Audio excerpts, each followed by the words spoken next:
Have you ever seen some weight loss TV program where some contestants lose a big amount of weight only to gain it back almost right away? Ever wondered how and why that happened? It's all because of the yo-yo effect. What's the yo-yo effect?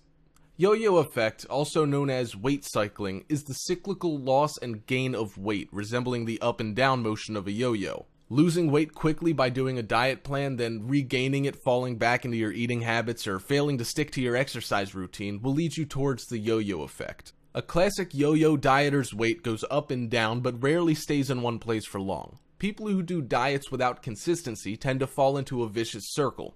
After each weight loss, the weight regain that follows is worse than the previous one, which then makes them diet even more severely than last time. Such a yo-yo effect can lead you to put on more than 20 times of your normal weight, or worst case, obesity. So, what are the causes? Number 1, too difficult diets. A diet plan that is too restrictive to follow over a long period of time. Number 2, overexertive exercises. This causes burnout and difficulty to keep it up in the long run. Number 3, unbalanced diet. The same nutritional mistakes will be reproduced a few weeks or months later. Number 4, extreme dieting. This causes depression and fatigue, resulting in difficulty to sustain the willpower to continue. The common reasons of yo-yo dieting seen above are what drive yo-yo dieters to eating more than they would have before dieting, causing them to rapidly regain weight. When psychological factors kick in, it's almost impossible for dieters to sustain their willpower. Therefore, old eating habits and lack of exercise cause fat and weight to bounce back as much or even more. The yo-yo effect is dangerous. Why? Because the regained weight is increasingly difficult to lose. Imagine you're struggling to lose 10 pounds, and now you have to lose 20 pounds due to the rebounding weight. Anyone will go crazy. Rebounding occurs because our body remembers the effects of deprivation caused by successions of diets over a long period of time, therefore resulting in storing more fats in reserve to prepare for future diets. It is a progressive development of obesity. Your weight will bounce back in an extreme manner, and the recovering process is twice as difficult as the previous diet process. You'll feel out of control and lose grasp on the long run, thus resulting in a rocketing weight gain, leading to obesity. Besides, emotional distress leads to depressive disorders. The suppression from previous extreme diets are bound to cause you depressive disorders like insomnia, depression, dysthymia, bipolar. Such disorders will interfere with your daily life, affecting your normal functioning and cause pain to you and your loved ones. Thus, you'll have a higher possibility of having high blood pressure, high cholesterol, gallbladder disease, or cardiovascular disease, arteritis, infarction, etc. Inconsistent food intake, unbalanced nutrition, on and off extreme exercise workouts, and emotional instability will eventually drive your body haywire. Your body won't be able to familiarize itself with all the changes done within an inconsistent time frame and manner. All of the above dangers will eventually lead to the possibility of a shortened lifespan. There's nothing wrong with being ambitious and eager to achieve your ideal weight. Having the desire and the drive to meet your goal is half the battle in getting there. Be flexible and learn from your mistakes. If you try an exercise regimen or a new food plan that you don't enjoy or find hard to sustain, then try something else. Bear in mind that your goal should not be to lose as much weight as you can or as quickly as you can. You need to establish healthy patterns of eating and exercise that'll help you lose weight while at the same time having long sustainability. You need to realize that trying to do too much too quickly could be your undoing. Be realistic on the amount of changes you're able to make at once. Keep track on your progress and find sources of support, as it'll be helpful for you to overcome difficulties. Exercise buddies are great, and some people find a lot of value in the support they get through online communities. The most crucially essential factor in solving the yo-yo dilemma has to do with changing your behavior. Practice eating smaller, more frequent meals. Plan your food intake. Include hunger-fighting protein at each meal and snack. Plan ahead, keep track, and list help. A quick sprint might get you to the finish line if you're lucky, but chances are you're going to be left exhausted and out of the game. When it comes to successful weight loss, slow and steady definitely wins the race. In this video, you'll learn about easy yoga practice. Yoga is an ancient Indian philosophy that dates back thousands of years. It was designed as a path to spiritual enlightenment, but in modern times, the physical aspects of Hatha Yoga have found huge popularity as a gentle form of exercise and stress management. There are many different varieties of yoga, but each one essentially relies on structured poses, asanas, practiced with breath awareness. Researchers have discovered that the regular practice of yoga may produce many health benefits, including fitness and normalization of blood pressure. Yoga is a renowned antidote to stress. Over time, yoga practitioners report lower levels of stress and increased feelings of happiness and well-being. This is because concentrating on the postures and the breath acts as a powerful form of meditation. If you can breathe, you can do yoga, well-known Iyengar teacher Patricia Walden once said. Hence, yoga is becoming so popular today. Do you know what the biggest benefits of yoga are? Number 1. Improved strength. Routine and consistent practice of the various yoga asanas has helped people to build strength and improve lean muscle mass, most notably with respect to several muscle groups underutilized in chosen athletic disciplines of swimming, cycling, and running. These gains have enhanced core body stability and significantly impeded overuse injury by strengthening the supportive but otherwise underdeveloped muscles surrounding the more utilized muscles, creating a more balanced and optimally functional overall strength. Number 2. Balance. Through a consistent yoga practice, you'll notice that your coordination and balance have improved immensely. Why is this important? Better balance and coordination means enhanced control over how you move your body, which in turn leads to better technique and form. Number 3. Flexibility. Yoga invariably improves joint and muscular flexibility, which is crucial to the body's overall structural soundness. Enhanced joint and muscle pliancy translates to a greater range of motion or an increase in the performance latitude for a particular movement or series of movements. For example, a swimmer with supple shoulder and hip joints is able to capture and pull more water than a swimmer with a more limited range of motion. The result is more forward movement per stroke as well as enhanced muscular economy. In turn, this increased range of motion provides a greater ability to strength condition a particular muscle group due to the amelioration in overall force that can be exerted with each movement. Number 4. Free your mind. The ability to create a stress-free mind is a significant benefit of yoga practice. The physical practice is used as a tool to enhance breath control, which helps improve focus and concentration, allowing clarity of thought and clear decision-making. It is a valuable tool in any sporting arena. Mental practice in any sport will teach you how to gain control of your emotional states so arousal levels and anxiety don't impede your performance. Number 5. Reduce anxiety and stress. Yoga helps you reduce cortical levels and increase calming hormones, improve cognitive function, reduce blood pressure and heart rate, and increase immune function. These benefits combine to allow for better rest, sleep, and recovery, as well as provide the ability to think more clearly under pressure. Here are 3 tips for yoga practice. Number 1. Side effects and risk. Number 2. Things to consider. Number 3. Training, licensing, and certification. Let's talk about the side effects and risk of yoga practice.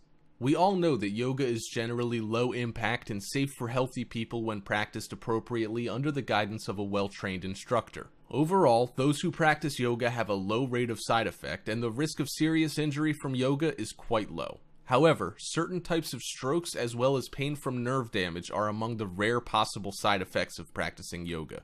However, women who are pregnant and people with certain medical conditions such as hypertension, heart attack, or asthma should modify or avoid some yoga poses. Here are some things to consider when you've decided to practice yoga.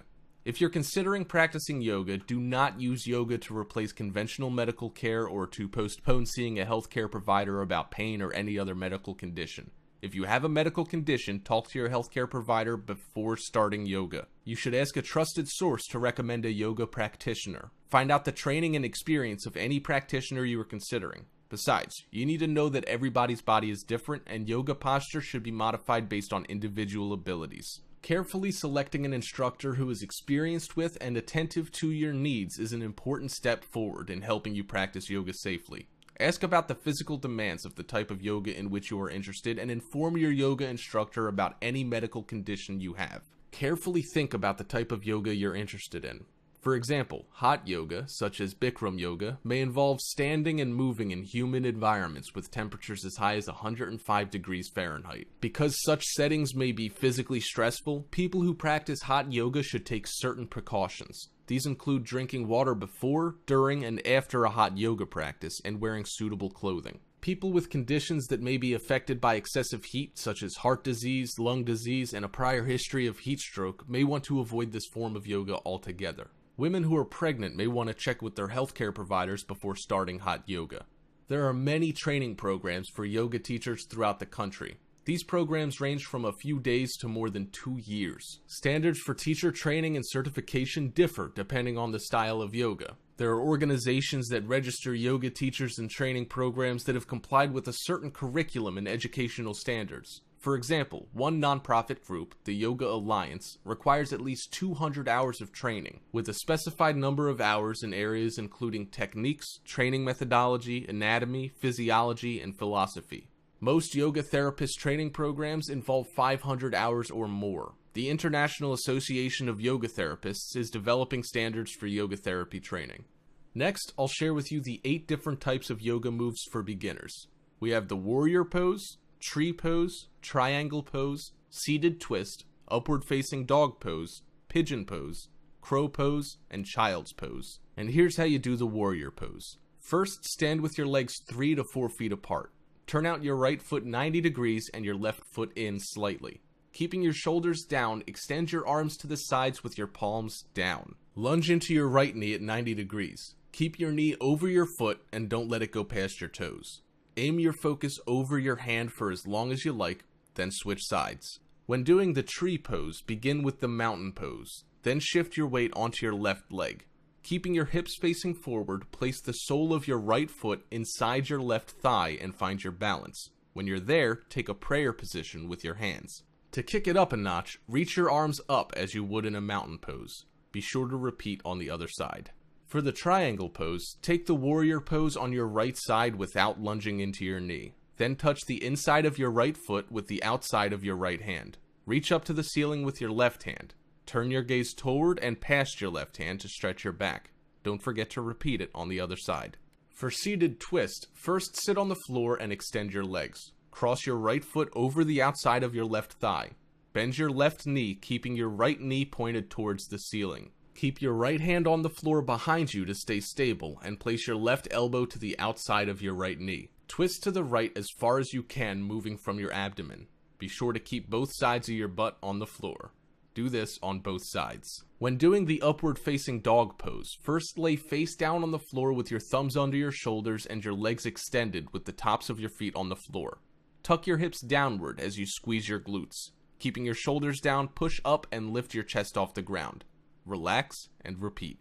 As for the pigeon pose, start in a push-up position, your palms under your shoulders. Place your left knee on the floor near your shoulders with your left heel by your right hip.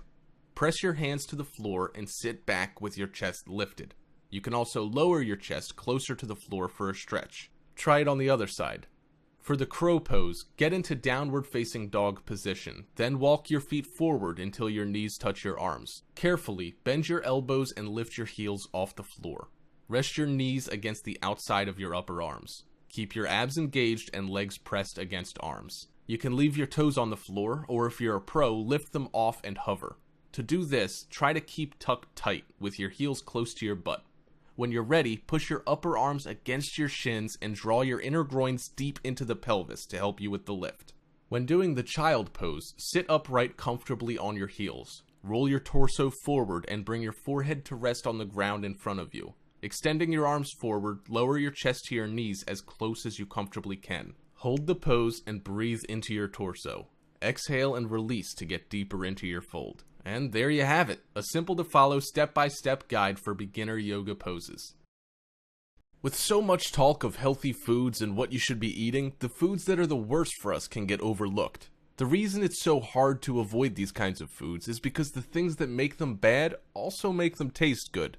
Fatty foods typically taste good, so do sweet and salty ones, which means a lot of the foods you love are likely not the best things you can have. But you don't have to resort to living like Tom Hanks in Castaway. There are plenty of foods that you can turn to that taste amazing and won't jeopardize your well-being. It's about learning why certain foods are bad so you can make better choices on a day-to-day basis. That being said, here are some dietary landmines to watch out for and step around.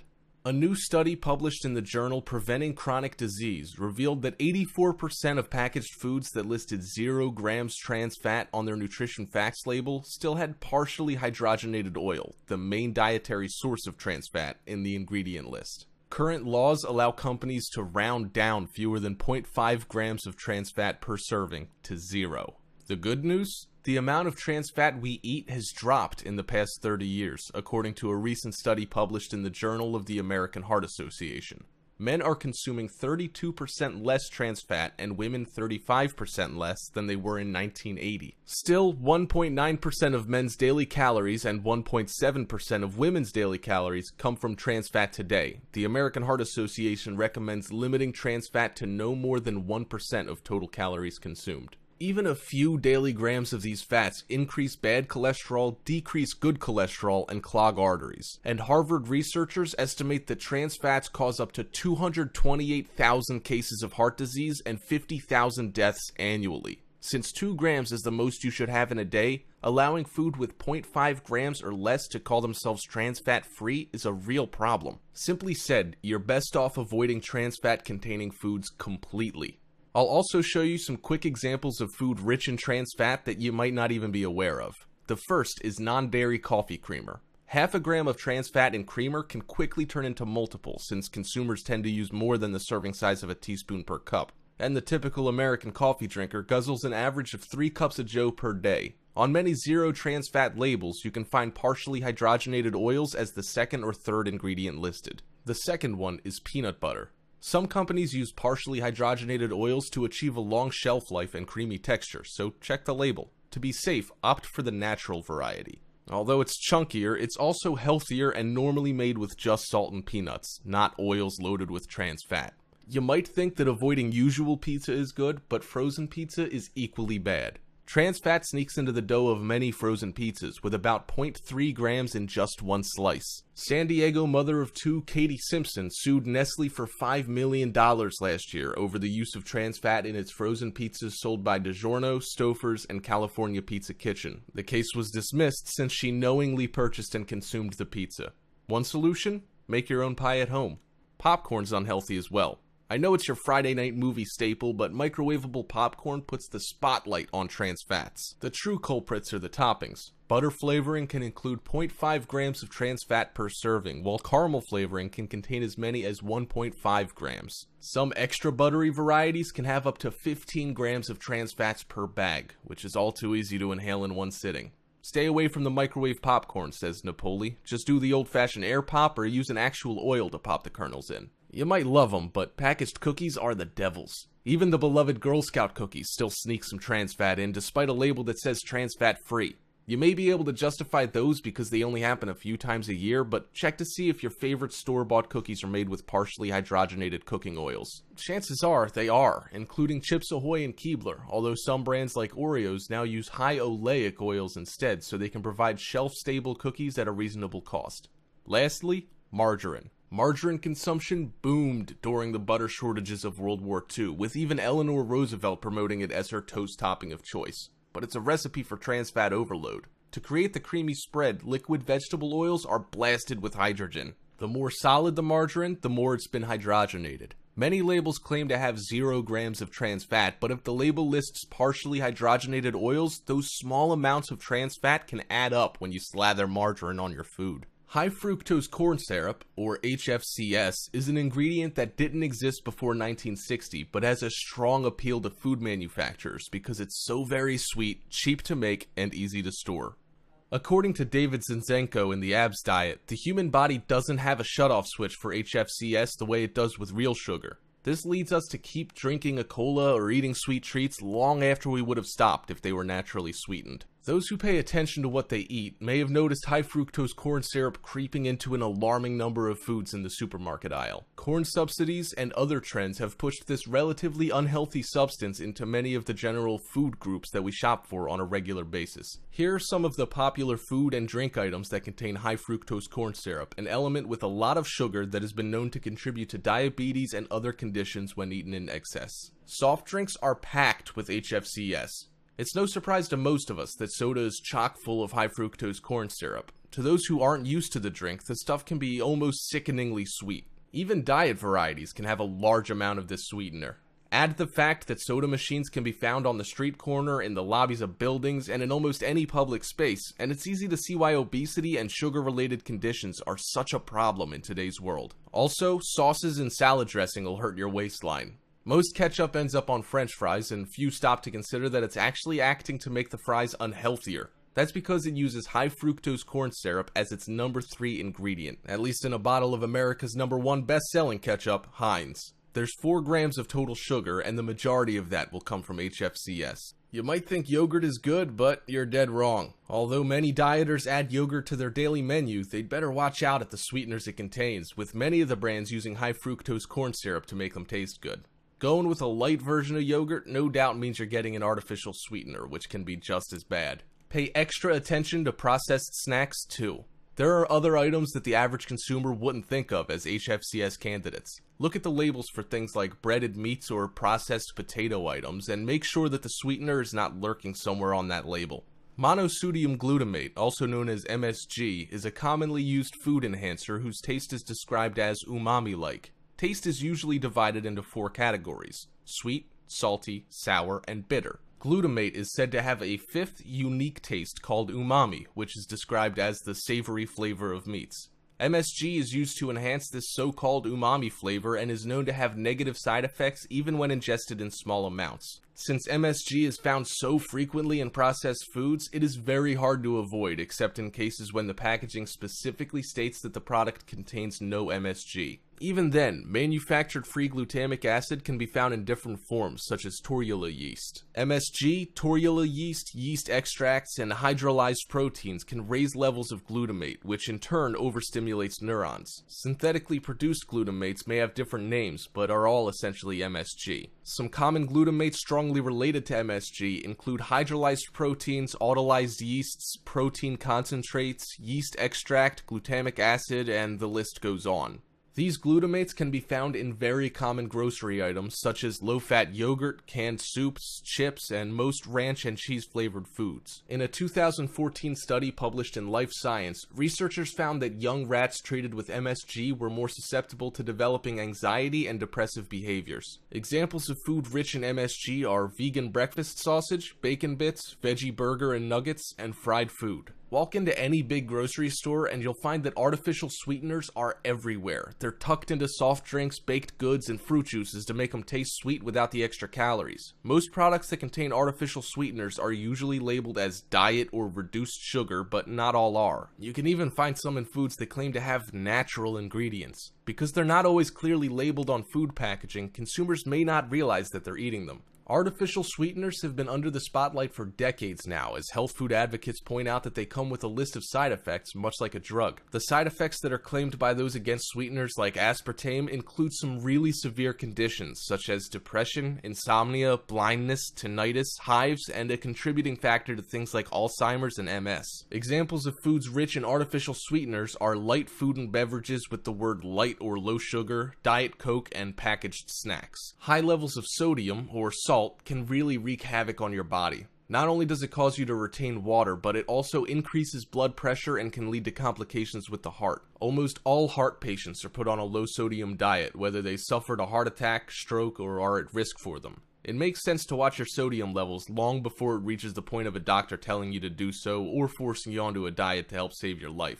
Foods high in sodium are cheese, salty snacks, frozen meals, bread, and tortillas. Foods high in calories can really add to your waistline in a hurry if you're not careful. The reason they're so sneaky is because you can consume hundreds of calories quickly and not even be aware of it. A popular dieting theory is that the fewer calories taken in, the more weight you'll lose, all else being equal. That's why you see people going on low-calorie diets and trying to burn calories in the gym. You don't have to go to extremes, but minding the calories you consume will lead to a healthier you. Examples of food choices high in calories are pasta dishes, chocolate, and chia seeds. It's not as if you have to go low carb or no carb, but you should still keep an eye on your carbohydrate intake. In fact, there's even a recommended daily allowance set at 130 grams. Why are too many carbs unhealthy? Foods high in carbohydrates will be digested quickly and tend to increase your blood sugar levels. This causes a release of insulin, which produces glycogen, which gets stored in the body as fat. They're also responsible for making you feel hungry again quickly and can lead to more eating and overeating than would otherwise happen. Examples are bagels, coffee drinks, and movie popcorn.